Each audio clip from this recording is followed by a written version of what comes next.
Magandang umaga po mga kapatid.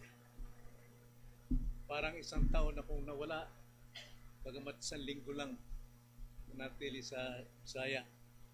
So mamaya na po ako magre-report sa inyo kung ano po ang ginawa ng Panginoon sa iglesia ron sa Hipakan at kung ano yung mga pangyayari. Ngayon ang usapan namin ni Pastor RG na ipaalam sa inyo na muli tayong babalik sa 1689. Pag-aral natin muli ang 1689 sapagkat dito nababatay ang ating buhay Kristiyano.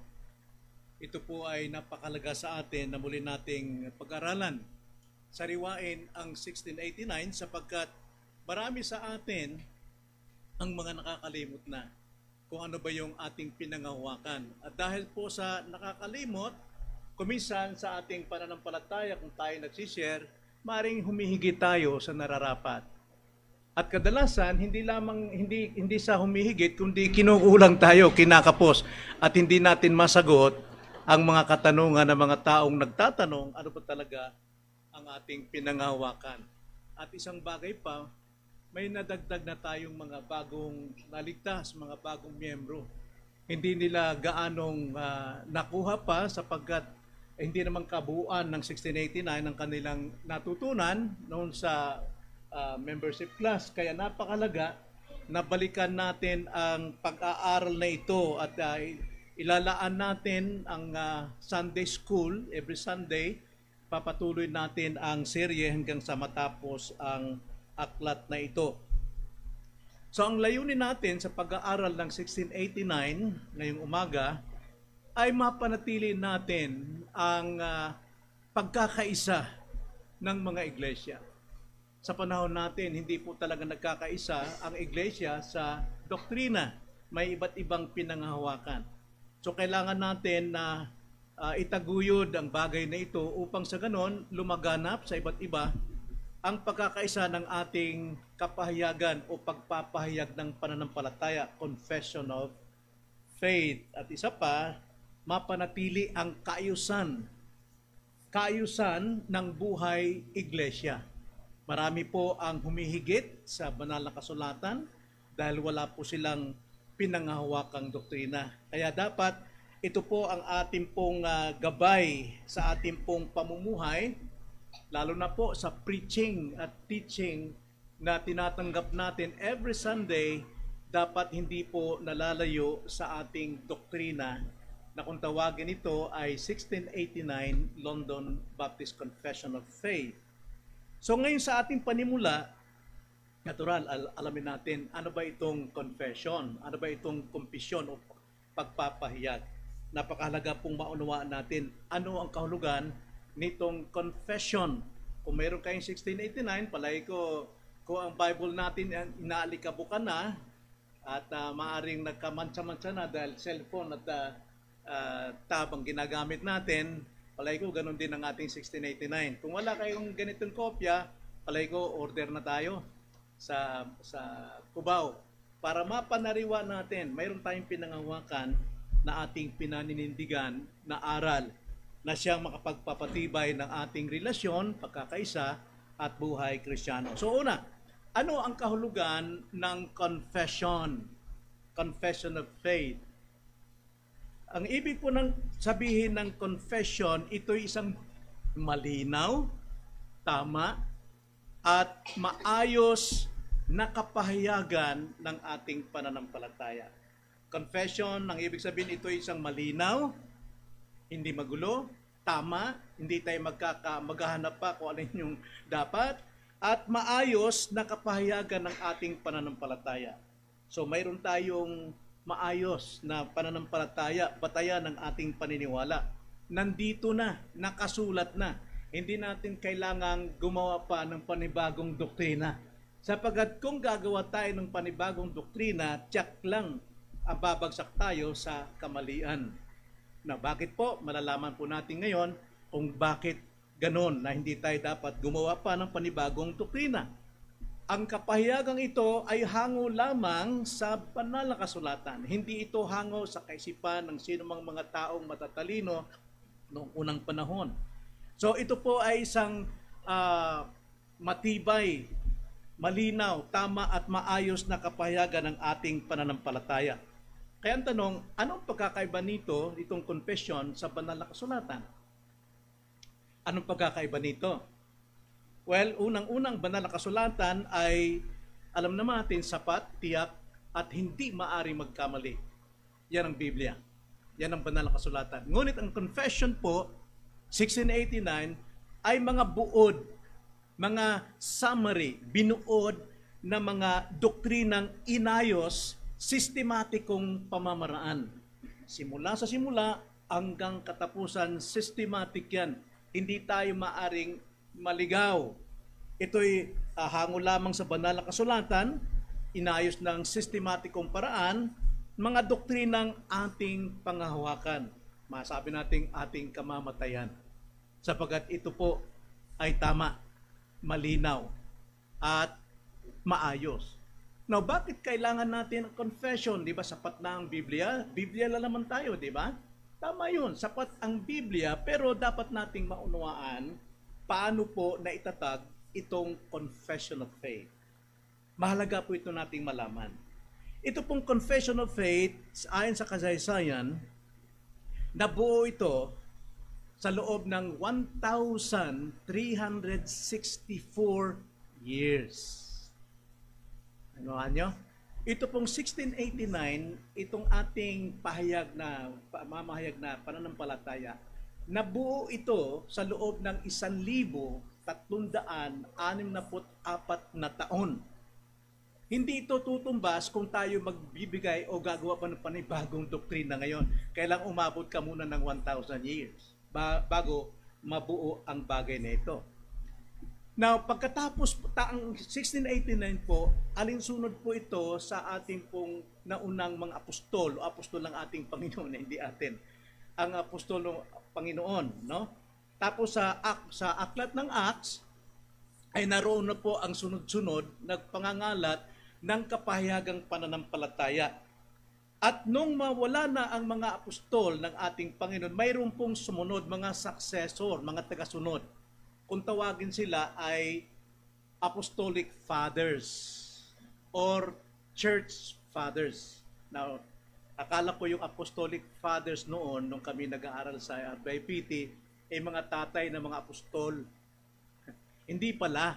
Kundi sila yung nagpatuloy sa kapahayagan ng pananampalatayang itinuro ng banal o ng mga apostol na nasa Biblia, ngunit ang kanilang mga aral at sulat wala na po sa Biblia. Hindi sila inspired tulad ng mga apostol.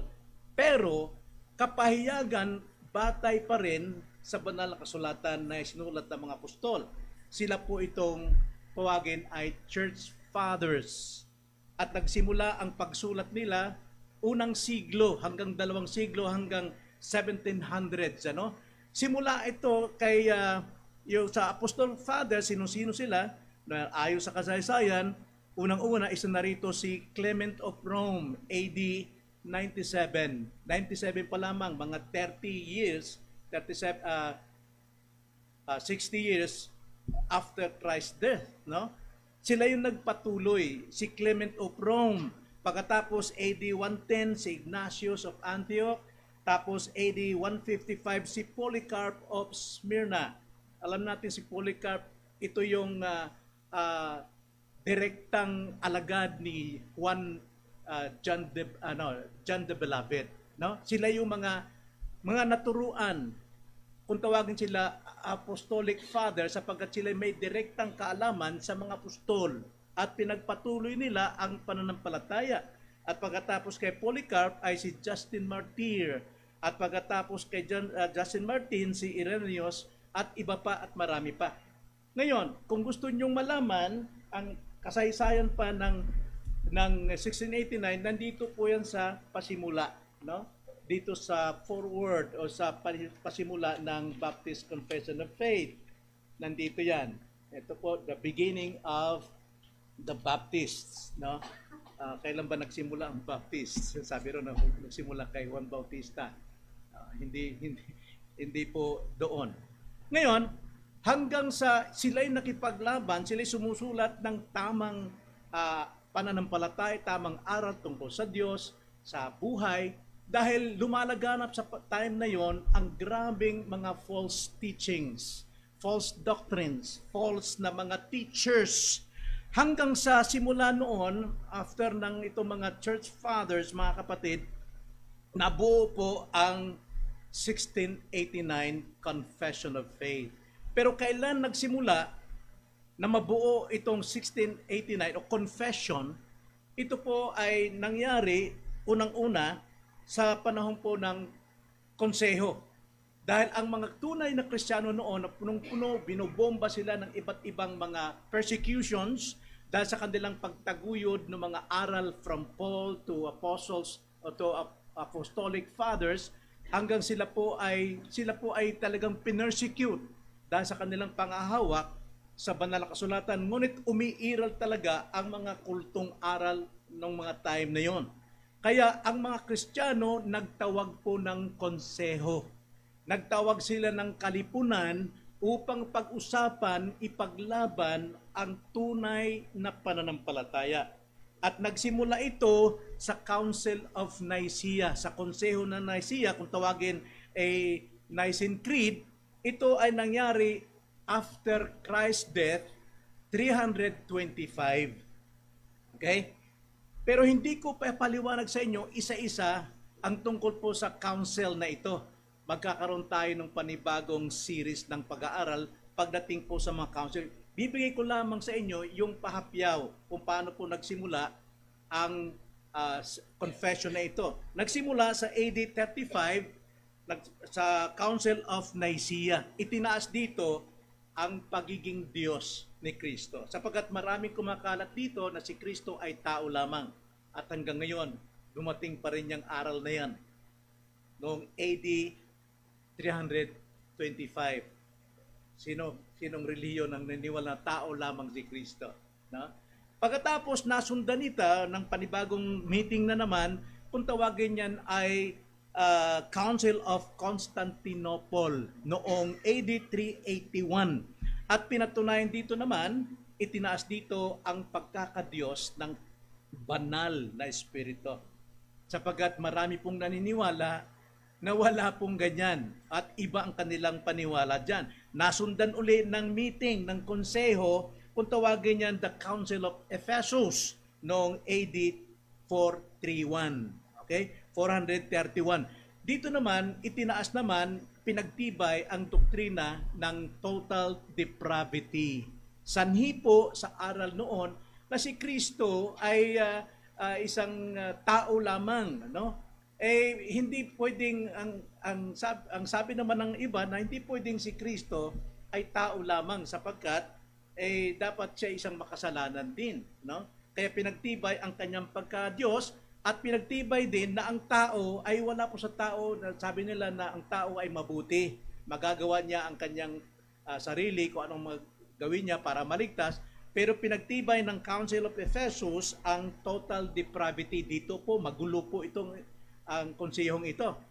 Pagkatapos po, after po ng AD 451, ito naman po ay dumating po ang tawag ng konseho Chalcedon or Chalcedon sa Greek, Chalcedon. Dito naman pinatunayan na si Kristo ay 100% God and 100% man. 100% siyang tao at 100% Diyos. Si Kristo ay Diyos na kumakatawan sa Diyos at si Kristo ay tao kumakatawan sa tao. Kaya ang tao ay maliligtas dahil si Kristo ay 100% tao din. At the same time, siya po ay 100% Diyos. Paano yan nagsama? Hindi ko alam. Basta yun ang kanilang pinagkaisahan, dual nature of Christ. At pagkatapos po, dumating naman noong 1555, AD 1555, yung pong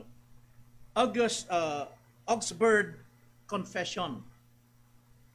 Ito po'y hango naman doon sa itinatak ni Martin Luther na thesis doon sa pintuan ng Katoliko. At ito po, nagbigay sila ng mga lessons o statement against the Catholic.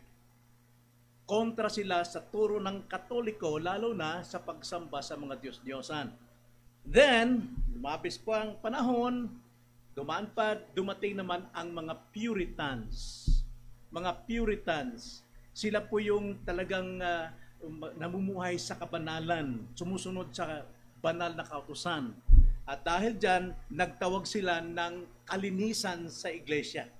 At dito na nga po, nabuo ang 1689. Kaya po, pagdating po sa 1689, nabuo ito sa loob ng 1364. Ngayon, kung mayroong grupo na magtatayo ng panibagong doktrina, mga kapatid, tsak ligaw po yan. Dahil ito pong 1689 natin, binuo sa loob ng 1364 years na pinaglaanan ng mahabang panahon, pinamuhunan ng dugot buhay ng mga totoong mga Kristiyano. Kaya po, kung masabi natin hindi nangahawak ang isang iglesia ng 1689, hindi lamang doktrina. Sila po ang nagtatayo. Kaya hindi natin masabi lahat ng mga iglesia sa ating panahon ay kaisa natin. Iba ang kanilang paniniwala sa Diyos, iba yung paniniwala natin batay sa linya po ng apostol to the apostolic fathers, to the Puritans, and kung tawagin yan, particular Baptist. Kaya consider tayo po nasa linya ng particular, hindi tayo particular Baptist, hindi tayo pumupunta sa General Baptist. Compared sa ating panahon ngayon, we are as Reformed Baptist nakasali po sa particular at lahat po ng belief, whether it is Baptist also, but they belong to General Baptist. Ang aral nila ay Arminian, iba't ibang mga aral. Kaya nga po, dapat nating alamin ang ating pong pinanindigang panampalataya. Nang sa ganon, hindi tayo basta pumapasok-pasok sa ibang iglesia.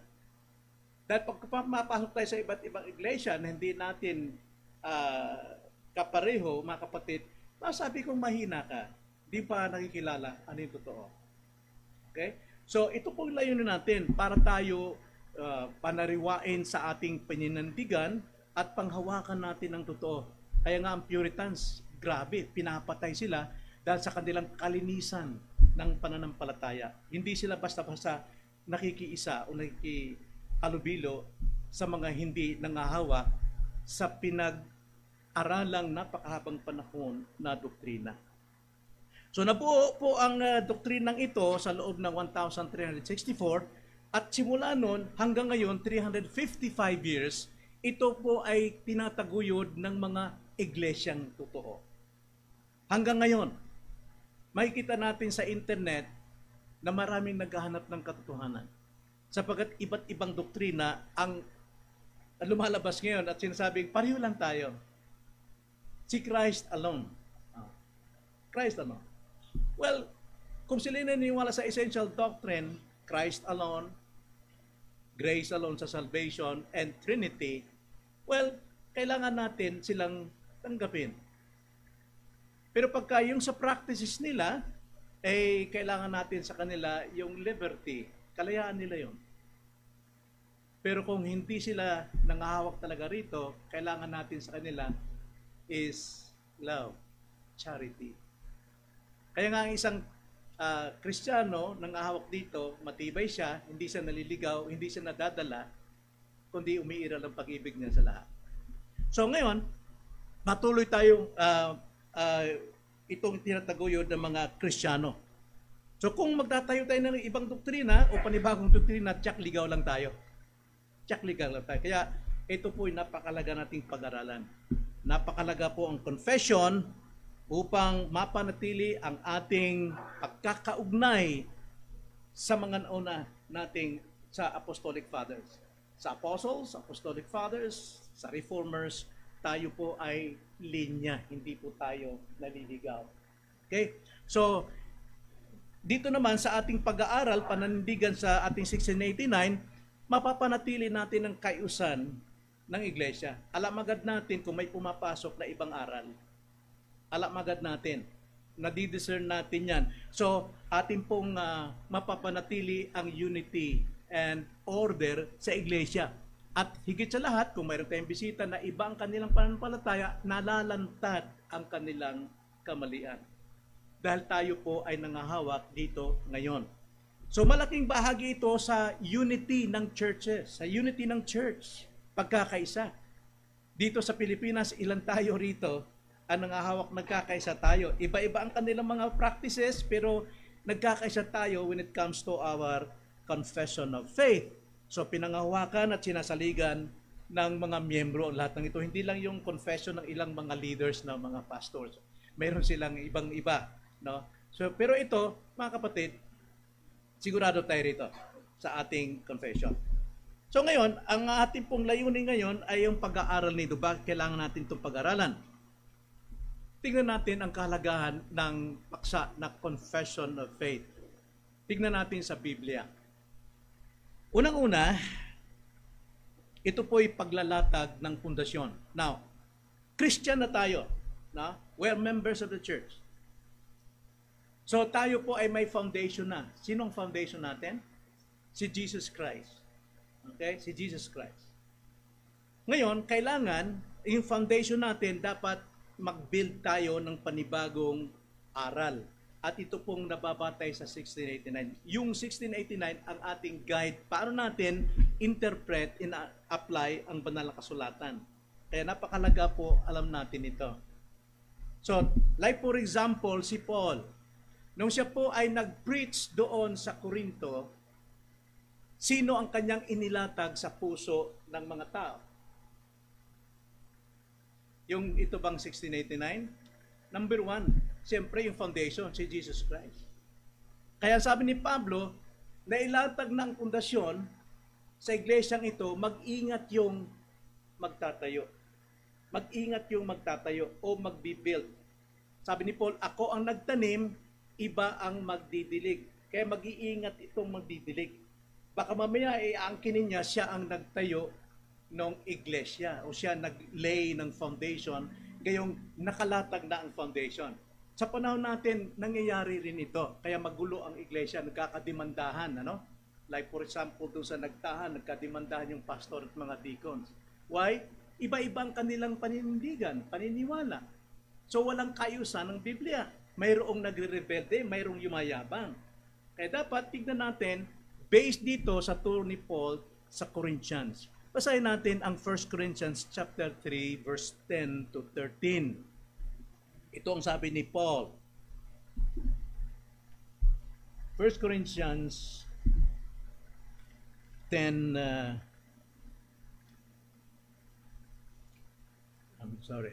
chapter 3 verse 10. Ganito ang sabi. Ayon sa biyaya ng Diyos na ibinigay sa akin, na tulad sa isang matalinong tagapagtayo, inilagay ko ang pinagsasaligan. At iba ang nagtatayo sa ibabaw nito. Dapat ingatan ng bawat tao ang pagtatayo niya sa ibabaw nito. Sapagkat sino man ay hindi makapaglalagay ng ibang saligan, maliban sa nakalagay na ito ay si Kristo Jesus. Subalit kung ang sino man ay magtatayo sa ibabaw ng saligang ito ng ginto, pilak, mahalagang bato, kahoy, dayami, pinaggapasan, ang mga gawa ng bawat isa ay mahayag sapagkat ang araw ng pagbubunyag nito, sapagkat ang araw ang magbubunyag nito. Sapagkat ito ay mahayag sa pamamagitan ng apoy, o apoy dyan is trials, at ang apoy ang susubok kung anong uri ng gawain ang ginawa ng bawat isa. Kung ang gawa ng sinumang tao na kanyang itinayo sa ibabaw ay manatili, siya ay tatanggap ng gantimpala. Kung ang gawa ng sinumang tao ay matupo, siya ay malulugi, bagaman siya ay maliligtas, ngunit tanging sa pamamagitan ng apoy.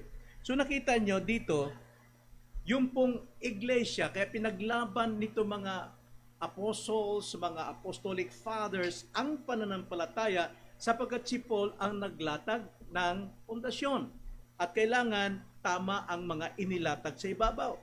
So inilarawan ito sa pagsasaka, sa pagtatanim. Sinabi ni Paul, ako ang nagtanim, iba ang magdidilig. So hindi pwedeng magkaroon ng pagbabago. Kailangan panatilihin ang kayusan. Tingnan niyo ang sabi ni Paul sa chapter 3, verse 6. 1 Corinthians pa rin. Chapter 3, verse 6 to 7. Ako ang nagtanim, si Apollos ang nagdilig, ngunit ang Diyos ang nagpapalago. Kaya't walang anuman ang nagtanim o ang nagdidilig, kundi ang Diyos na nagpapalago. Ito yung problema sa iglesia ngayon. No? May nagpapagalingan, totoo, wala naman silang halaga doon pagdating sa iglesia. Ginagawa lang nila ang kanilang tungkulin sapagkat ang mahalaga kung sino yung nagpapalago. Ang Panginoon ang nagmamayari ng iglesia. Kaya ito ang sabi ni Paul, there is no other foundation except Christ Jesus. Sa verse 11, ang sabi sa verse 11, sapagkat sino man ay hindi makapaglalagay ng ibang saligan, maliban sa nakalagay na ito'y si Kristo Jesus. At yung iba, na Kristiyano na yung, nandyan na Kristiyano na, yung iba po naman ay magturo lang ng tama na batay din at hindi kumukontra sa ating pananampalataya. Sapagkat kung maglalagay tayo ng ibang aral, kung tawagin kusot, dayami, masusunog yan. Kailangan puros ginto, pilak. Talagang matitibay na aral ang ating ituturo. Must be biblical. Biblical lamang ang ating ituturo. So dito si Pablo ang naglatag, kaya naging Kristiyano sila, pero iba ang nagtuturo. Kung tignan natin si Apollos, nasaan si Apollos ngayon? Dahil alam nyo, nagkagulo rito, nagtataas sila ng mga leaders eh. Ako kay Pablo, ako kay Apollos, ako kay Pedro, ako kay Christ. Punong-puno sila ng gift, pero magulo. Kaya ang 1699 ay dapat nating unawain na mga apostolic fathers hindi nila inagaw yung katayuan ng mga apostol at mga reformers hindi nila inagaw yung katayuan ng apostolic fathers at apostles. Kundi pinagpatuloy nila na i-build ang iglesia, i-build ang pananampalataya. Kaya nga, tinutuwid nila yung mga maling aral, mga doktrina na napapanahon noon. Ang mahalaga, ito ay pag-aari ng Diyos. Ikalawa, inilarawan dito sa gusali, verse 9. Ang sabi po sa verse 9, sapagkat kami ay mga kamanggagawa ng Diyos. Kayo ang bukid ng Diyos, ang gusali ng Diyos. Lahat ito ay sa Diyos. Tayo ay manggagawa lamang. Kanya itong bukirin, Kanya itong gusali. So, gampanan natin ang ating katungkulan. Huwag tayong sumapaw. Romans chapter 12, verse 1. Kailangan kung ano yung ating gift, ipag-pray natin na ito'y ating pagtibayin, pero huwag tayong maghangad na umangat kaysa sa iba. Sapagkat ito ay sa Panginoon, hindi atin. Kaya Ephesians 2:20, ganito ang pagkakapaliwanag ni Pablo pagdating po sa mga gawain ng apostol. Verse 19, kaya nga hindi na kayo mga dayuhan at banyaga, kundi kayo'y mga kapwa mamamayan ng mga banal at mga kaanib sa sambahin ng Diyos, pag-aari ng Diyos, na itinayo sa saligang inilagay ng mga apostol at ng mga propeta na si Kristo Jesus ang batong panulok. So ang mga apostol, ang kanilang teachings na ginagamit natin, ito yung dapat itayo natin sa foundation which is Christ Jesus. So nagawa ito ni Pablo bago kay Apollos, pero hindi ito inangkin ni Pablo na kanya, kundi siya ay isang manggagawa lamang. Dapat ang kapurihan ay para sa Diyos. Pero tingnan nyo nga naman ngayon sa ating panahon, nasaan ang kapurihan? Kung magyugyugan sila sa kanilang sinasabing quote-unquote worship, nagyuyugyugan sila, kaninong kapurihan yun?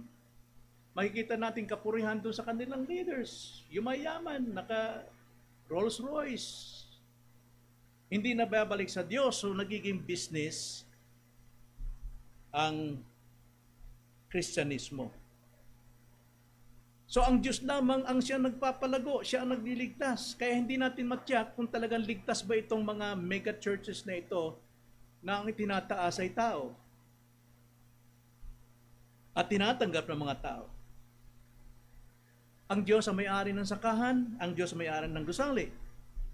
Maraming umaangkin until now, tulad ng mga Jehovah's Witnesses, mga Sabatista, mga INC. Tinatanggap nila ng kanilang foundation ay yung kanilang namatay na pinuno. O di kaya nagpasimula ng itong Sabatista ay yung babae. So, tinataas nila, inaangkin nila ng foundation nila ay mga tao. So, mahalagang makuha natin ang kabuuan. Very important ang turo ng Biblia na sinasaligan ng ating pananampalataya. Tulong ito sa atin upang huwag tayong magkamali. Hindi ito ang Biblia, kundi ito'y tulong sa atin, gabay sa atin kung anong sinasabi ng banal na kasulatan. Kaya malaking aral ito sa atin. Kaya napakalagang pag-aral natin ang confession of faith. Ang paalala dito ng Pablo, mag-ingat doon sa pagtatayo. Anong doktrina ba ang itinatayo mo? May nakalatag na. Bawat isa dyan, si Kristo na ang nakalatag na foundation sa buhay. Anong doktrina ang pinapaniwala natin sa kanila? Kaya mag-ingat tayo, lalo na sa mga pag-invite natin ng mga guests na hindi natin kilala, mahirap yon. Sapagkat oras na napakinggan about miyembro, pasok agad sa kanilang subconscious yun at hindi na makakalimutan. Hindi na makakalimutan. Once na tinamnang ka ng number 3, kitang-kita nyo sa isip nyo, di ba? Kitang-kita nyo number 3. 3. Nandiyan. Kaya kailangan natin, ang gabay ng nakasulatan, na burahin yung 3 na yon. Paano burahin natin? Palitan natin ng number 5. 5 na yun nasa isip natin. So, napakalaga po na pangawaka pa ating malaman, maunawaan, ano yung ating doktrina. Hindi po lumalabas dito. Nabuo ito sa loob ng 1,364 years, kaya ito'y subok na. At hindi na tayo pwedeng gumawa ng panibago. Hindi tayo basta makikinig kung sino-sinong nag-aaral ng panibagong doktrina, nakausap na nilang Diyos, habang naliligo, nagsashower, narinig lang tinig ng Diyos. That's absurd. Sapagkat lahat po na maaring makita at marinig natin mula sa Diyos, nakasulat na po sa Biblia. Tapos na. It is finished. Ito na, banal na kasulatan. Inspired by God. Ngayon, ang ito namang 1689, hindi ito banal, ito yung pinagyan ng panahon, habang panahon, 1,364 years, at pinamuhunan ng dugo at buhay ng mga tunay na Kristiyano hanggang sa mabuo ito. At nung mabuo ito, 1689, until now, 355 years, tinataguyod pa rin natin. Ito ngayon ang ating pinangahawakan, gabay natin. Kaya kung maaari, sa mga preachers, bago tayo magbigay ng interpretation, be sure na naka-line up dito sa turo natin. Marami po ito, di ba?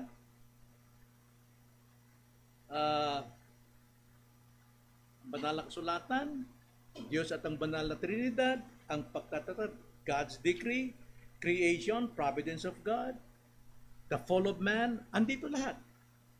Gabay natin. Pangatlo, so nakita natin ang kahulugan ng confession of faith, then bakit pinag-aaralan? Ikatlo, ang layunin ng pag-aaral na ito. Una-una, ang layunin talaga rito ay para doon sa mga nagtuturo, sa mga mangangaral. Kailangan sila unang makaalam ng ating doktrina.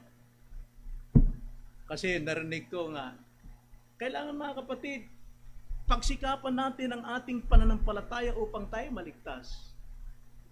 Naayon ba yun dito? Naayon ba yun sa Biblia? pagsikapan natin panampalataya para maligtas? Ano bang kaligtasan natin? Grace. Ano yung grace na yon? Kamatayan ni Kristo. Pag-ibig ng Diyos. Pero marami pa rin nangangaral, narinig ko, na kailangan manindigan tayo sa panampalataya para tayo maligtas. So, dapat lang alamin natin. So, layunin natin dito, una, sa mga pagtuturo. Pagtuturo sa mga bagong naligtas. Katulad nito, report ni Pastor RJ nung ating annual meeting, may nadagdag tayo na mga miyembro. Kailangan nilang makaalam ng ating totoong doktrina.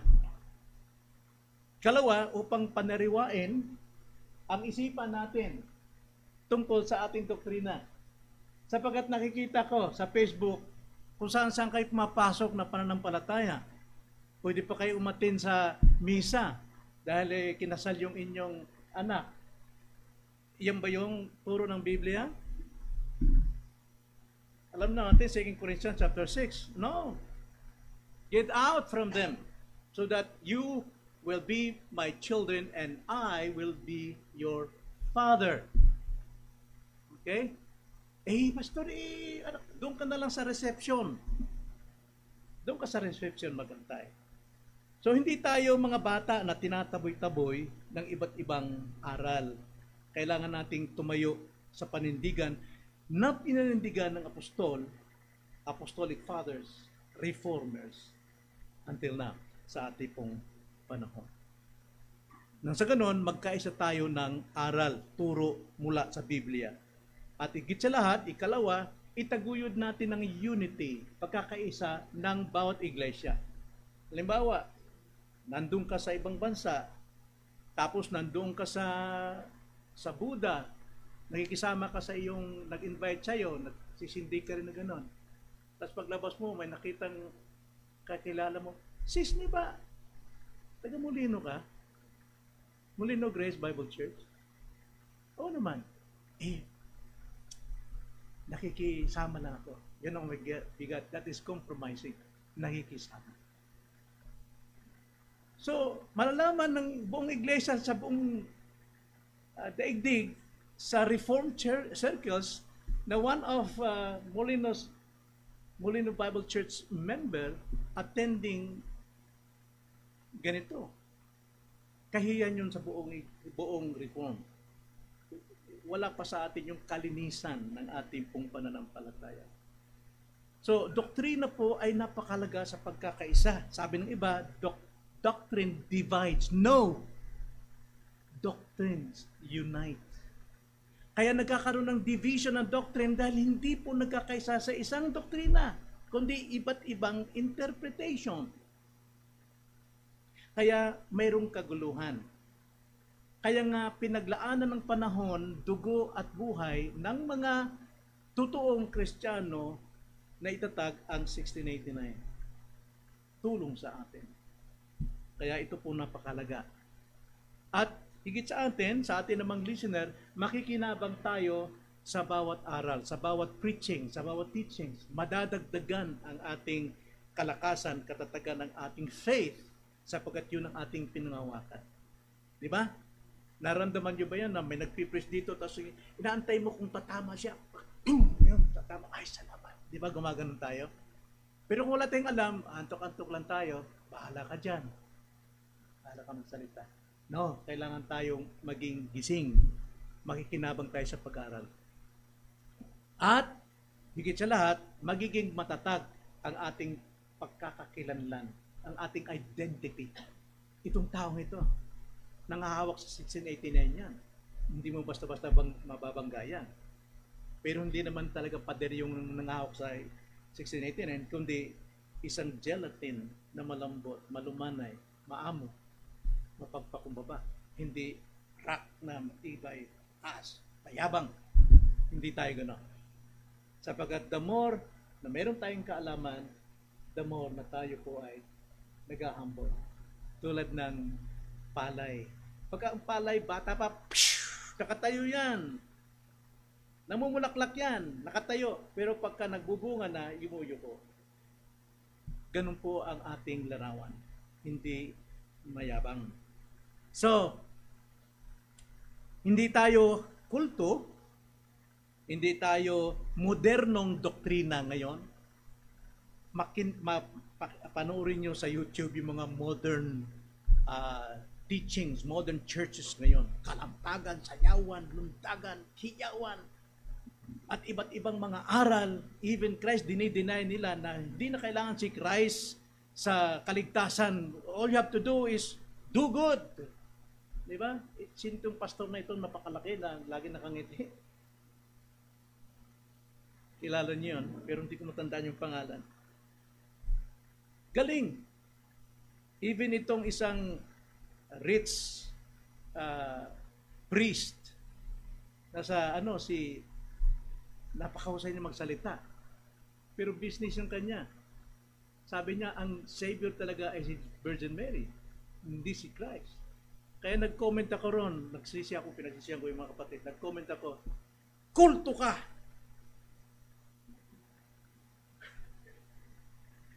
Kasi nasaktan ako na dininay nila niya si Christ. Si Virgin Mary daw talaga ang Savior. Talagang capital, kulto ka. Pero pinagsisiyan ko yun, dapat hindi ako nakialam. Dapat hindi na ako nanood sa kanya. So, mapapanatili ang ating unity and buhay ng iglesia. May isaayos natin ang ating buhay. So, pangalagaan natin ito at tayo'y pangalagaan pagdating sa kamalian. So, ikapat, tignan natin ang kabuuan ng nilalaman ng Confession of Faith. No? Introduction pa lang tayo. Sa Sunday, Lord willing, bigyan pa ako ng buhay, magsisimula tayo sa the doctrine of the Scripture, banal na kasulatan. So sa lesson 1, ang Scripture, yan po yung systematic theology, no? Ito yung systematicong theology natin, ang kabuuan ng 1689. Number 1 is salita ng Diyos. Pangalawa ay ang Diyos. At pangatlo ay ang creation at ang pagbagsak ng tao sa kasalanan. Pagkatapos, yung pang-apat ay ang tipan, the covenant. At panlima ay ang katuparan ng kaligtasan, sa salvation na tayo diyan. At pang-anim ay ang application ng kaligtasan. Pampito ay ang banal na institution. And pangwalo and so on, kaganapan ng kaligtasan hanggang sa chapter 32. Yan po yung kabuuan ng nilalaman ng 1689.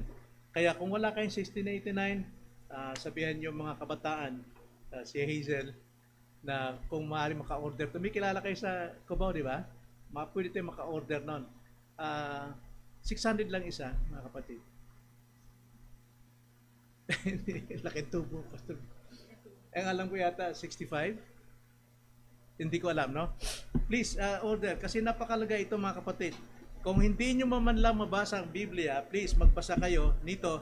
Pero hindi kayo pwede magbasa ng walang Biblia. Kasi mayroong mga reference yan na kailangan nyo basahin. Para mapatunayan nyo na tinuturo rito is biblical. So, ito yung bago ngayon, English-Tagalog, no? Combine ito English-Tagalog. Yung una, nung kay Mama, Tagalog lang yon. Pero ito, English-Tagalog. So, modern na kayo. Panghuli, na ating pag-aaral, mga kapatid, mayroon ding kahinaan ang confession. Tignan natin ang kahinaan nito.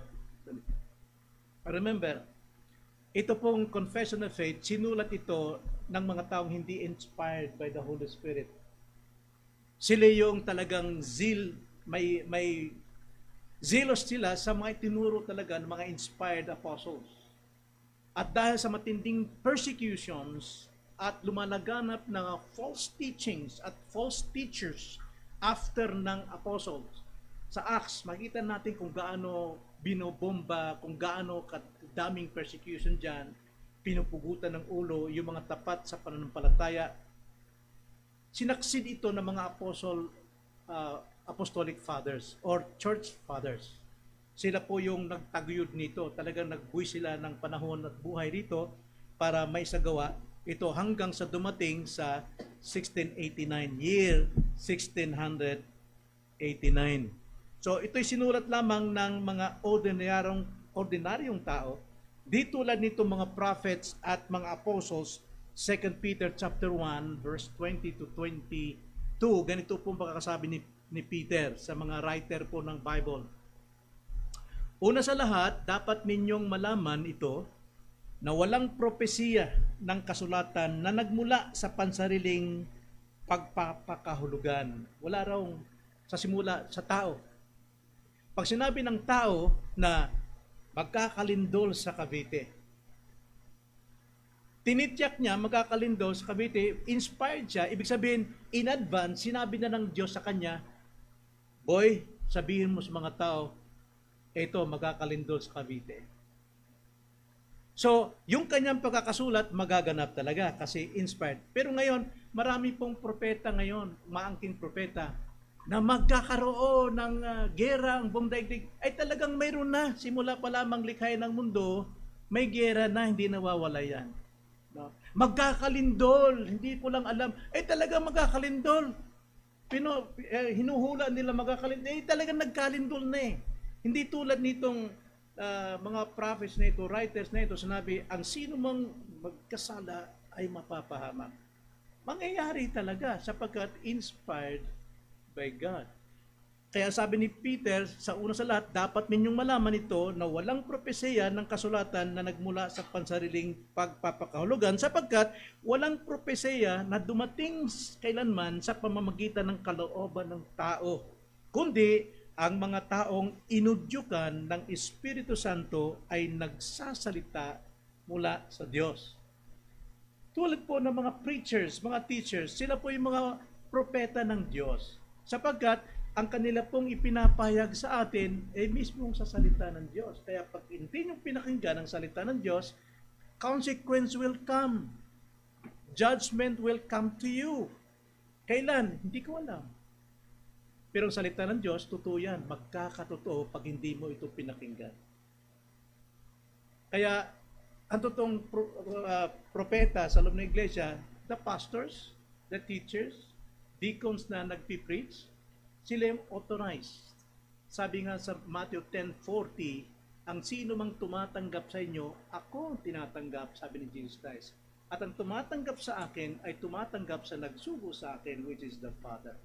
Kaya nga, napakahalaga po na pakinggan, unawain, at isagawa ang mga napapakinggan. Lalo na kung halimbawa, galit na galit ka, lagi kang natutumbok, ikaw mayabang ka, paulit-ulit na lamang, isang taon na, mayabang, 1,000 sermon, yung pa rin narinig mo, mayabang ka. Bakit? Hindi ka pa nagpapakumbaba.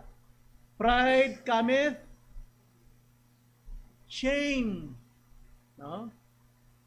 Talagang ang kantungan yan ay kahihiyan. So hindi sila, itong mga apostolic fathers, hindi sila inspired by God, but they are teaching the inspired Word of God. At ginagamit nila ito, 2 Timothy chapter 3, verse 16 to 17.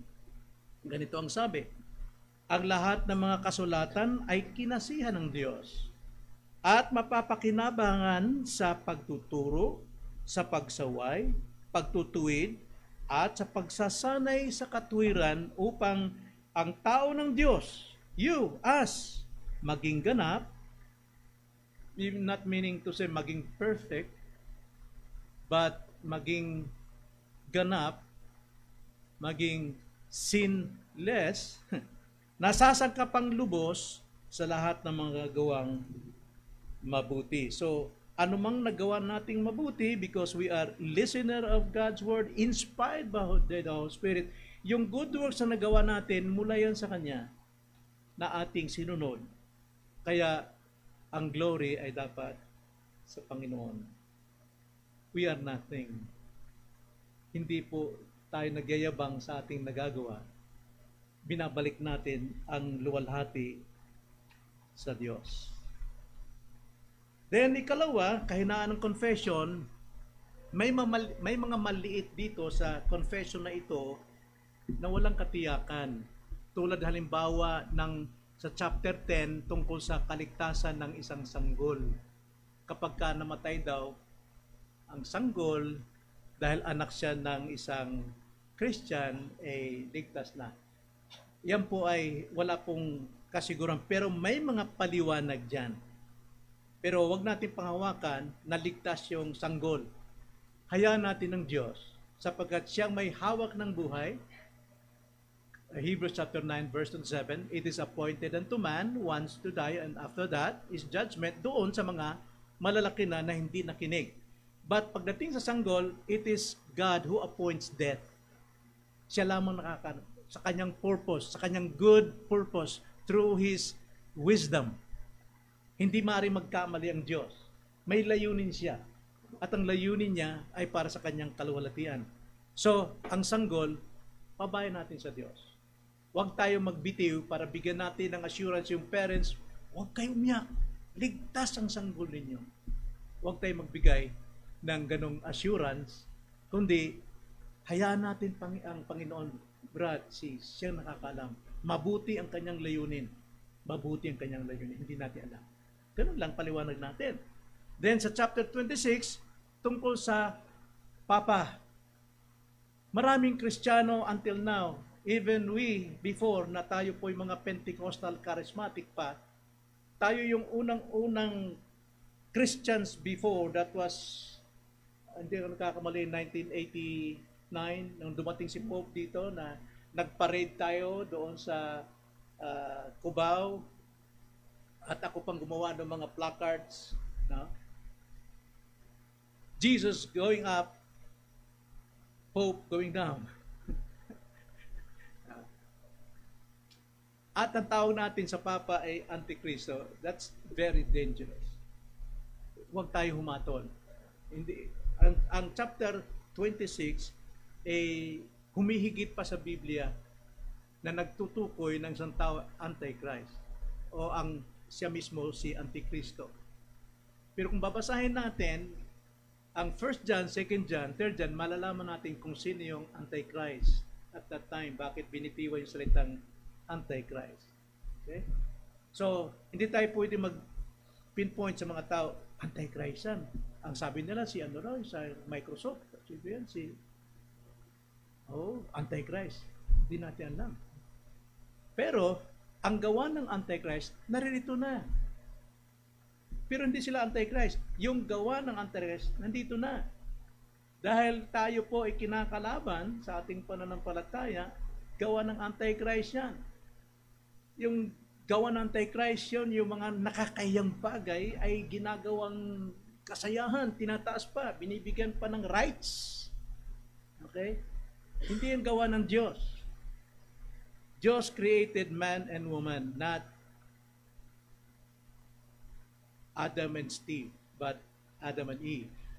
Pero because of that Antichrist works, nangyayari po yan na mayroon ng middle. Pero yung nga, hindi natin i-pinpoint kung sino yung Antikristo talaga. Higit sa Biblia na yun. Ngayon, may pangatlo pa, yung issue ngayon sa ating panahon na wala pa noon nung magawa ang 1618. Halimbawa, yung mga gawang halimbawa, yung mga gawa ngayon ng mga Pentecostals, charismatics na mga hindi pa natatalakayan noon sa council dahil hindi pa uso noon. Kaya yun ang dapat nating ingatan na ituro sa iglesia. Paano natin sila kilalanin at tanggapin, unawain. Okay? Dahil matagal nang natigil ang kapahayagan ng banal na kasulatan. Andiyan na yan, perfect na yan. Nagawa na. So ito po ang 1689 panimula natin upang sa susunod ay pag-aaralan natin isa-isa lahat po ng nakalagay na confession of faith natin. 32 ito na doctrine nating pag-aaralan. 32. Ang huli ay ang judgment. Okay? So mayroon pa tayong, wala na natin, oras, 10 na. So manalangin tayo mga kapatid. Sa sunod na lang tayo magkaroon ng question and answers. Panginoon, maraming salamat po sa inyong mga paunang salita. Nawa po ang Banal na Espiritu tumulong sa amin. Nabigyan kami ng liwanag ng kaunawaan upang maihanda namin ang aming puso sa bawat pagtitipo namin upang sumamba sa inyo. Marinig namin ang kapahayagan ng iyong salita. At nawa po, tulungan nyo kami na manatili kami sa aming gabay ang confession na ito upang sa ganoon magkaisa kami at magkaroon kami ng kaayusan sa buhay iglesia. Nawa po sa iyong lahat ng kapurihan at kaluwalhatian magpakailanman. Amen.